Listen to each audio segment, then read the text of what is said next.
नमस्कार, मैं हूं संदीप रंजन। आप देख रहे हैं भारत न्यूज 7 चैनल। आज हमारे साथ जनपद मुजफ्फरनगर के लोकसभा से नवनिर्वाचित सांसद हरेंद्र मलिक जी हैं। इनसे वार्ता करेंगे। सबसे पहले आपको बहुत बहुत शुभकामनाएं। बहुत बहुत धन्यवाद धन्यवाद। मलिक साहब, आप जीत का श्रेय किस तरह किसे देते हैं? क्या पार्टी को, पार्टी नेतृत्व को, यानी आदरणीय अखिलेश यादव जी को और पार्टी के साथियों को और तमाम उन साथियों को जिन्होंने अपनी जान पे खेल करके पुलिस के जांच को झेल करके इस चुनाव को संपन्न करा। ये चुनाव है, ये चुनाव नहीं था। ये एक सवाल या निशान छोड़ गया कि हिंदुस्तान में लोकतंत्र आया जिंदा रहेगा नहीं रहेगा। मैंने कल भी कहा था, आप लोगों से गुजारिश करूंगा, मैं आपको फुटेज दूंगा, वीडियो दूंगा, इसमें तो एक डॉक्यूमेंट्री बनवाएंगे।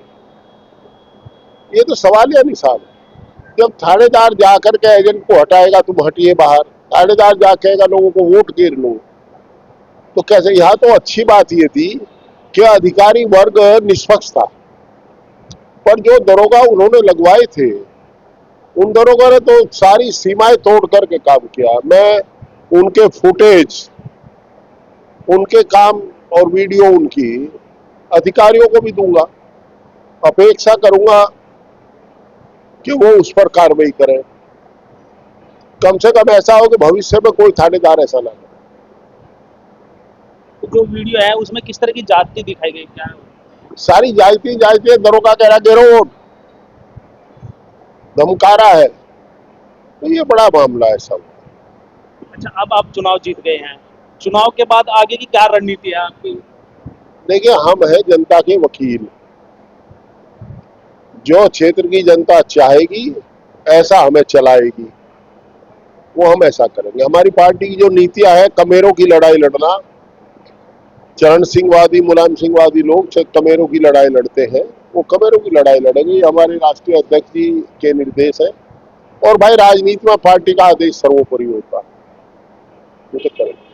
अच्छा, जैसे कि गांधी कॉलोनी नई मंडी भाजपा गढ़ माने जा रहे हैं, उनका भी आपको भरपूर प्यार मिला है, तो उसे क्या उनका तहे दिल से शुक्रगुजार हूँ। उन्होंने मेरे पे विश्वास किया है, मैं उनके विश्वास पर खरा उतरने का प्रयास करूंगा। अच्छा, आप बचपन से ही राजनीति में रहे हैं, कॉलेज राजनीति की है, तो आपने पहले भी बहुत चुनाव लड़ चुके हैं, तो इस चुनाव में आपको क्या देखने को मिला? इस चुनाव में प्रशासनिक हस्तक्षेप में अजीब बात थी। अधिकारी निष्पक्ष और पुलिस का थानेदार स्तर का अधिकारी अपने आप को पार्टी बने हुआ था।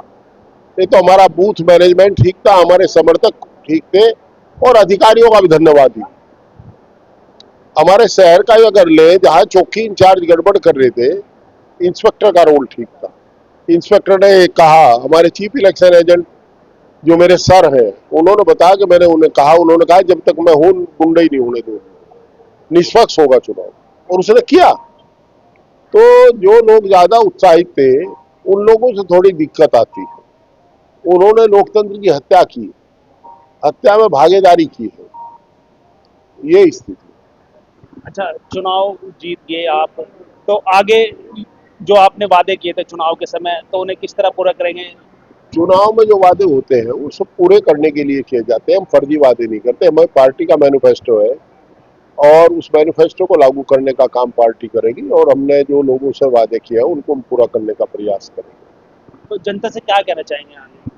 वह जनता यही कहेंगे, ये जीत जनता की जीत है, जनता ने जिताया, जनता ने लड़ा है, और जनता को पूरा अधिकार है मेरे से काम लेने का। अगर कहीं मेरे से कोई भूल हो जाए, लापरवाही हो जा, गलती हो जा, तो जनता मुझे टोके। चूंकि ये कभी ना भूले वो कि मेंबर पार्लियामेंट में जो भी हैसियत मेरी है वो जनता की। अच्छा, आपने एक इतिहास रच दिया है कि विपक्ष का पहला जाट नेता है जो संसद में मुजफ्फरनगर से जा रहा है। मैंने जातिवादिता पर चुनाव नहीं लड़ा। ये सच है कि मैं जाट हूं, और जाट हूं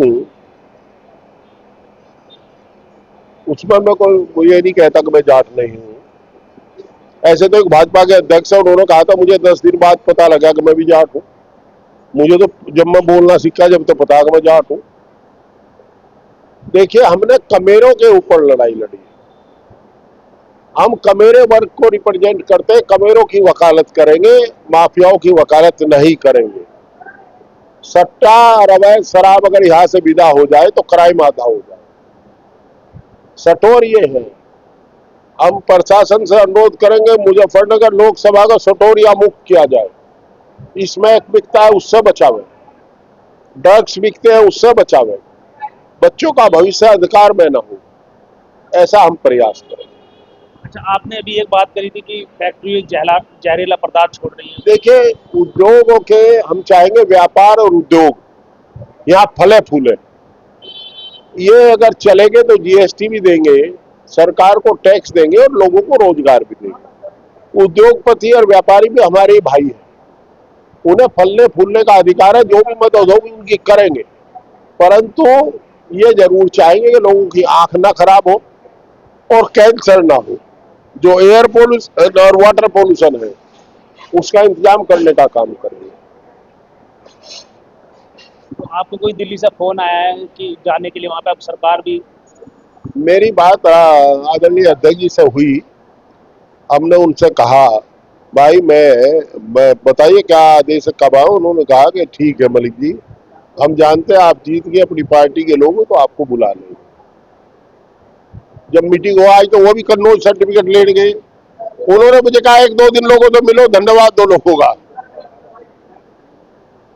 अच्छा, जैसे कि आप राष्ट्रीय महासचिव भी हैं और लगातार खींचतान चल रही है कि किसकी सरकार में, तो क्या लगता है? हम कोशिश कर रहे हैं कि इंडिया की सरकार बन जाए, ये राष्ट्रीय नेतृत्व का काम है। मैं राष्ट्रीय महासचिव हूं पर इस समय कैंडिडेट हूं। आदरणीय अध्यक्ष जी इसमें गंभीरता से लगे हुए हैं, जहां उनका संपर्क है वो तो जानते हो, आप जानते हो भाजपा के सख्त खिलाफ लोग हैं, तो वो लगे हुए हैं। यूपी में जो समाजवादी पार्टी की इतनी बड़ी जीत हुई है, इतनी सीटें आई है, तो क्या कारण मानते हैं? देखिए, ये केवल और केवल अखिलेश यादव जी का व्यवहार, उनके द्वारा उनके कार्यकाल में किए गए कार्य जो उन्होंने अपनी सरकार में काम किए थे, और आगे लोगों का विश्वास अखिलेश जी पर, उसके कारण आए। ये थे हरेंद्र मलिक जी, जिन्होंने कहा कि यह जनता के विश्वास पर खरा उतरने का काम करेंगे। नमस्कार।